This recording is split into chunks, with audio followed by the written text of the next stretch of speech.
தேவனுடைய பரிசுத்த நாமத்திற்கே மகிமை உண்டாவதாக.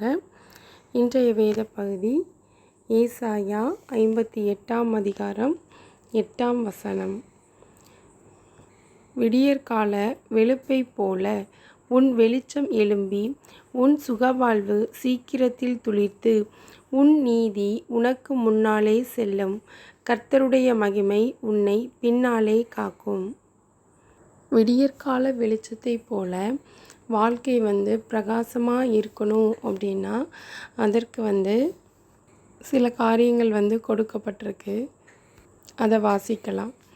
அக்கிரமத்தின் கட்டுகளை அவிழ்க்கிறதும் நுகத்தடியின் பிணையல்களை நெகிழ்கிறதும் நெருக்கப்பட்டிருக்கிறவர்களை விடுதலையாக்கி விடுகிறதும் சகல நுகத்தடிகளையும் உடைத்து போடுகிறதும் பசி உள்ளவனுக்கு உன் ஆகாரத்தை பகிர்ந்து கொடுக்கிறதும் துரத்துண்ட சிறுமையானவர்களை வீட்டிலே சேர்த்து கொள்ளுகிறதும் வஸ்திரம் இல்லாதவனை கண்டால் அவனுக்கு வஸ்திரம் கொடுக்கிறதும் உன் மாம்சமானவனுக்கு உன்னை ஒழிக்காமல் இருக்கிறதும் அல்லவா எனக்கு உகந்த உபவாசம்.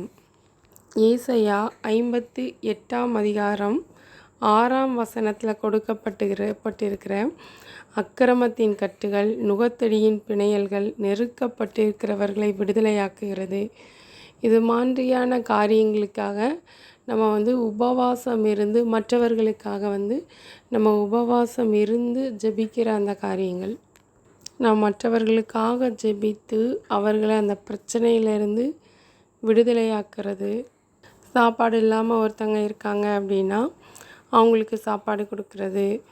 வீட்டில் வெளியே துரத்தப்பட்ட கண்டிஷனில் யாராவது இருக்காங்க அப்படின்னா அவங்கள சேர்த்து கொள்வது.